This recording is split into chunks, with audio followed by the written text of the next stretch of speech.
Pour la reconversion des athlètes, le CNOS peut compter sur l'ACETER. Une convention pour le recrutement d'une dizaine de jeunes signés. Sport-emploi, une combinaison gagnante. Nous avons un privilège, c'est d'accueillir les athlètes dans les stades. Et vous avez la possibilité d'accueillir les athlètes dans les entreprises. Je pense que c'est deux choses qui se rejoignent. Et puis, les athlètes sont des travailleurs comme les autres.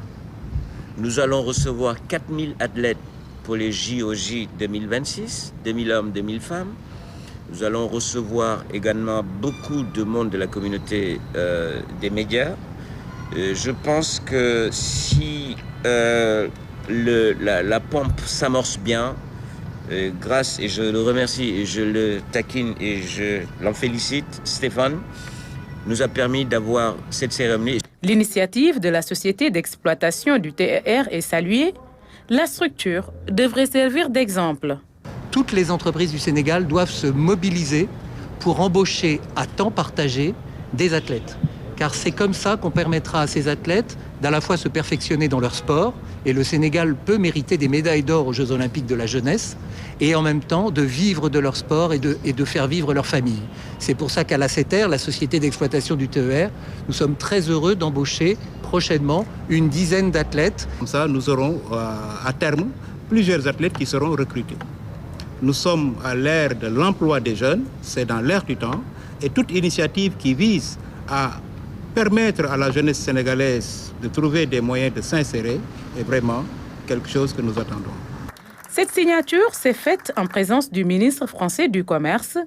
En visite au Sénégal, Franck Riester s'est prononcé sur la situation des échanges économiques. Ils ont des très bons fondamentaux, ils ont vocation à se déployer, à augmenter, dans le cadre surtout d'un partenariat gagnant-gagnant. Nous voulons vraiment nous appuyer sur ces formidables énergies de la jeunesse sénégalaise en matière d'entrepreneuriat.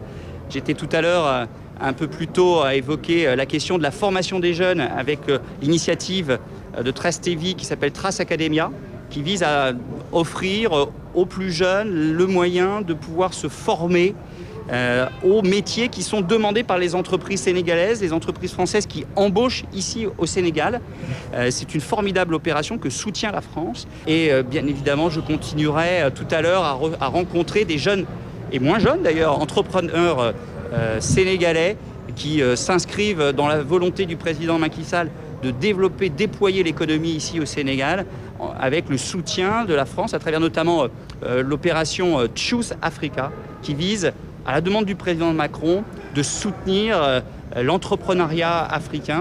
La formation, le sport, l'emploi des jeunes, les PME-PMI, entre autres domaines dans lesquels le Sénégal collabore avec la France. Cette visite va donc renforcer les relations anciennes et multiformes qu'entretiennent les deux pays.